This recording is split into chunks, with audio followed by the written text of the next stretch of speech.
All right, hey, what's up, everybody? Landan with LMR.com. Wanted to take a little bit of your time today and give you an update on the 2024 Mustang GT. Since kind of the Resonator Delete video, it's been kind of absent here for the 2024 content. Like, as you could imagine, been busy, kind of working with everything else, from 79 to present Mustang, Lightning, and of course the OBS Bronco stuff. Last Friday, December 1st, 2023, we finally were able to get the car to the track. We took it up to the Texas Motorplex there in Ennis, Texas for one of their Bass Fridays, basically test and tune night, because the air and the overall conditions were going to be absolutely phenomenal. They started racing about 7 o'clock, and then the DA at 7 p.m. was already at 407 feet. And then throughout the evening, it dropped, I think, all the way down to 9 feet is what it was when I ran the car on its last pass. Took some GoPros with me. Some other guys went as well. So you all know how it goes when you get out to the drag strip, you're hanging out with your buds. Sometimes you can just overlook some things. I thought the GoPros were rolling on all the runs, but I only was able to record one full run, and it just so happens that that was the fastest run. I guess something did work out for me,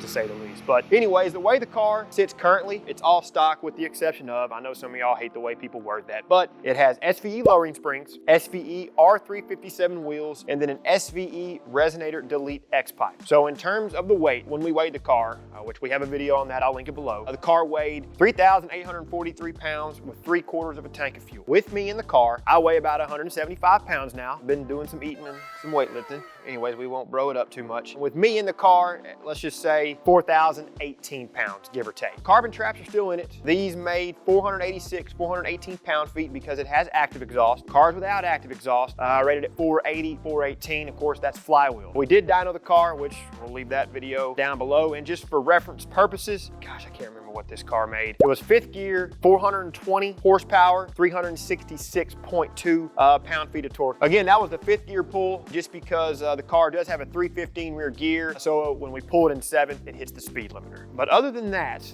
grab my time slips here. I did 4 runs, but the 3rd run, I don't know what happened. Well, I spun anyway. That was my worst pass. After I exited the track, I stopped. I think I was texting somebody. The next guy passed me, and I think he got my time slip and vice versa. But anyways, first pass, I'm saying this was off the interstate. So what I mean by that, we rolled into the track about 4:30 p.m. and racing started at 7. First pass in this car was at 7:12 p.m. I left the tires at 34, 35 PSI, made no other changes, 93 octane fuel, and the car had about just over 3/4 of a tank of fuel when I made the first hit. So the first run, it cut a 201 60-foot, which isn't the best. The car, it spun just a little bit. I felt the tires chatter, then they grabbed. By the way, that's a Nitto 555 G2, 305, 35, 19 rear tire. The lapse time was 12:27, and then the mile an hour was 117.07. Got back to the pit area, aired the tires down to 29 PSI. That was the only change I did. Then made a second pass at 9:21. So car had some pretty good time to cool off,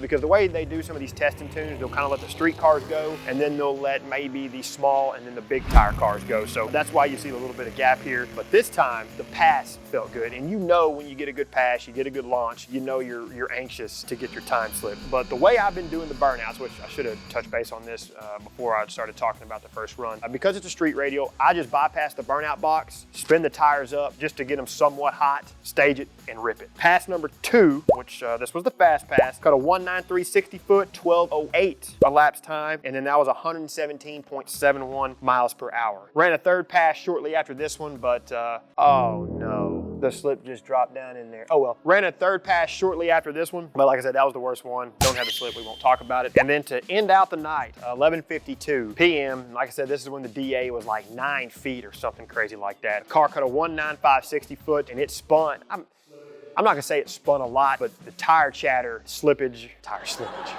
That doesn't make any sense. Car spun a little bit, I'll be honest with you. Still cut a 195 60-foot. Overall run, that whole entire run felt good. Did a 12:12 at 117.52 miles per hour. All in all, really impressed with the car.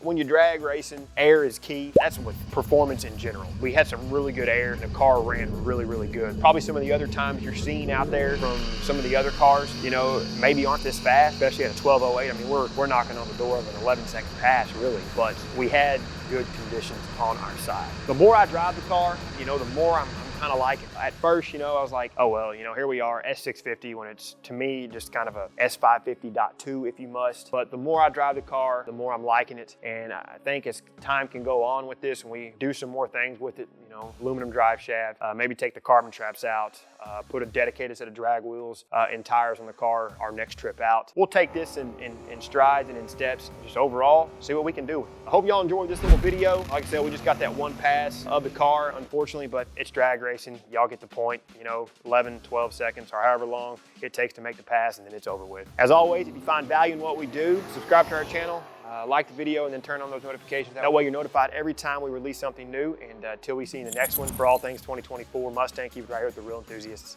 LMR.